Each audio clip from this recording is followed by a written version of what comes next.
Merhaba arkadaşlar, kanalımıza hoş geldiniz. Bugün sizler için iki harika oyuncumuz Burak Özçivit ve Fahriye Evcen'den en güzel ve en özel fotolarını sizler için hazırladık.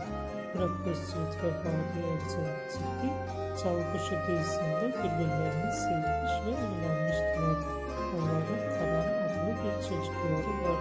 Biz de sizler için Burak Özçivit ve Fahriye Evcen onları için onların en güzel romantik karelerini hazırladık. Bu videoların devamı gelmesini istiyorsanız kanalımıza abone olup yorum yazmayı unutmayın. Kanalımızda daha birçok video bulabilirsiniz. Bizi izlemeye devam edin. Herkese teşekkür ederiz.